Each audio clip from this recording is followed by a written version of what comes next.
Assalamualaikum warahmatullahi wabarakatuh. Kaum muslimin, kaum muslimat yang berbahagia, alhamdulillah kita bersyukur kepada Allah Subhanahu wa taala diberi kesempatan oleh Allah Subhanahu wa taala di tahun ini untuk menjalankan ibadah puasa. Mudah-mudahan puasa kita diterima oleh Allah Subhanahu wa taala. Salawat dan salam mudah-mudahan tercurahkan kepada baginda Nabi Muhammad sallallahu alaihi wasallam. Kaum muslimin dirahmati Allah Subhanahu wa taala, kita bersyukur kepada Allah bisa menjalankan ibadah puasa. Mudah-mudahan puasa kita mengantarkan kita kepada orang bertakwa kepada Allah Subhanahu wa taala, sebagaimana firman Allah, ya ayyuhalladzina amanu kutiba alaikumus shiyam kama kutiba alal ladzina min qablikum la'allakum tattaqun. Wahai orang-orang yang beriman, diwajibkan kepada kalian berpuasa sebagaimana diwajibkan kepada orang-orang sebelum kalian, la'allakum tattaqun, agar supaya kalian menjadi orang yang bertakwa kepada Allah Subhanahu wa taala.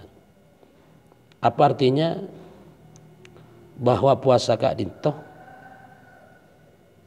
bisa mengantarkan kita kepada hamba-hamba Allah yang muttaqin, kepada orang-orang yang takut kepada Allah Subhanahu wa taala. Oleh karena itu, mumpung masih di awal Ramadan, marilah tanamkan dalam hati kita, tanamkan dalam jiwa kita bahwa beribadah itu karena Allah Subhanahu wa taala. Karena berangkat dari ayat itu kita bisa ambil pelajaran bahwa Ramadan itu hukumnya wajib bagi kita. Setiap orang Islam, laki-laki dan perempuan, maka wajib hukumnya menjalankan ibadah puasa, kecuali memang ada udzur syar'i, alasan-alasan yang dibenarkan oleh syariat Allah Subhanahu wa taala. Kemudian landasan usuluddinnya, landasan tauhidnya, mengaji sebuah hadis Rasulullah sallallahu alaihi wasallam, beliau mengatakan, man shoma ramadhana imanan wa ihtisaban. Barang siapa yang berpuasa di bulan Ramadan, dasarnya adalah pertama imanan. Harus iman kepada Allah Subhanahu wa taala, bukan karena eman, tapi iman.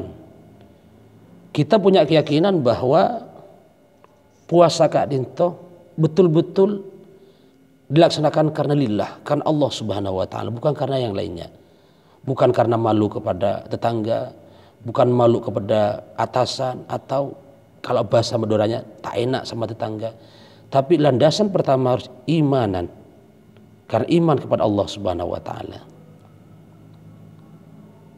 Yang kedua, wahtisaban. Di landasan yang kedua adalah wahtisaban, ikhlas karena Allah Subhanahu wa taala.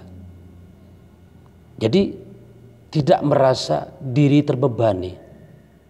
Ikhlas menjalankan ibadah Allah, ikhlas menjalankan ketaatan kepada Allah Subhanahu wa taala, dan ikhlas meninggalkan larangan-larangan yang dilarang oleh Allah Subhanahu wa taala yang bisa merusak ibadah kita di hadapan Allah Subhanahu wa taala. Karena yang merusak dan membatalkan puasa bukan cuma tidak makan, bukan cuma tidak minum, tapi ada beberapa hal, perkara-perkara yang bisa merusak, bahkan menghilangkan fadilah-fadilah Ramadan. Oleh karena itu landasan betul yang disampaikan Rasulullah, landasan pertama yang harus dibangun oleh seorang adalah iman kepada Allah. Harus yakin bahwa itu adalah kewajiban dari Allah Subhanahu wa taala yang harus kita lakukan sebagai orang Islam, orang mukallaf. Yang kedua, harus ikhlas karena Allah Subhanahu wa taala. Kaum muslimin, kaum muslimat, sahabat bahasa yang dimuliakan Allah, demikian pengajian untuk edisi pertama Ramadan ini. Mudah-mudahan ada manfaatnya. Kita bersambung di edisi berikutnya. Wallahul muwaffiq ila aqwamit thoriq. Wassalamualaikum warahmatullahi wabarakatuh.